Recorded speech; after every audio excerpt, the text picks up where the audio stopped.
سلام دوستای عزیزم. امروز میخوایم با همدیگه این شیرینه های خوشگل و خوشمزه رو درست کنیم. پس با من همراه باشین.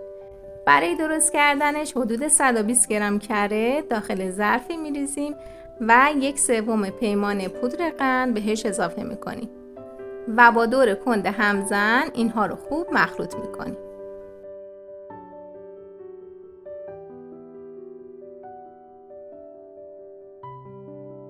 یک عدد تخم مرغ،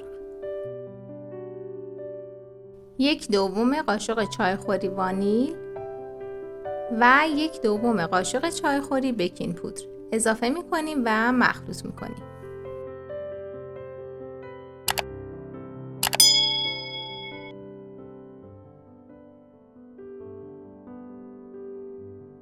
دو پیمانه آرد سفید داریم که روی مواد شیرین الک میکنیم و هم میزنیم.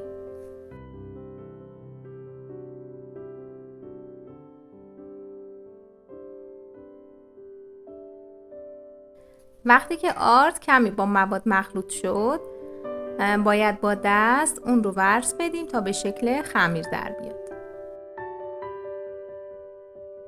خمیر شیرینی اصلا نباید به دست بچسبه.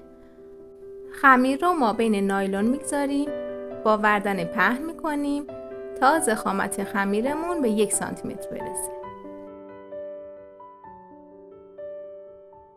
خمیر رو با قالب‌های دلخواهتون قالب بزنین که من از قالب دونات استفاده کردم.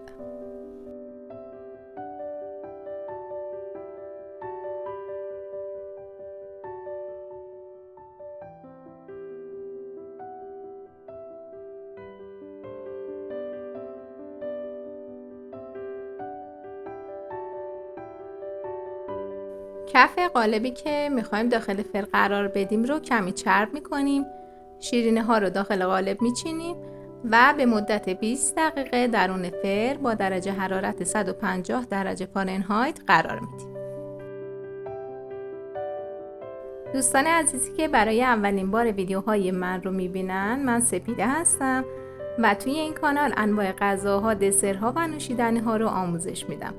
اگر به آشپزی علاقه دارین لطفاً با لایک و سابسکرایب از کانال من حمایت کنید. شیرینه های خوشمزه و خشک ما آماده شد. ما بین شیرینه ها میتونین از مارمالاد یا مربا استفاده کنین که من اینجا از مربای هویج استفاده کردم.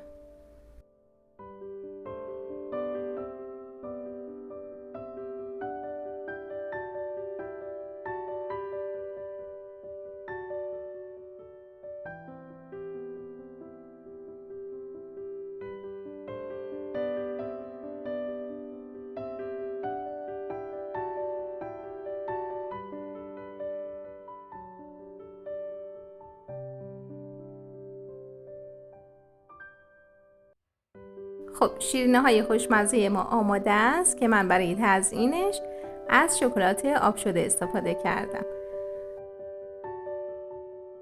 این شیرینه های خشک و خوشمزه فوق العاده‌اند. امیدوارم که خانمای خونه درست کنین و از خوردنش لذت ببرین. از اینکه تا پایان این ویدیو هم با من همراه بودین بی نهایت سپاسگزارم. لحظات خوبی براتون آرزومندم. خدا نگهدار.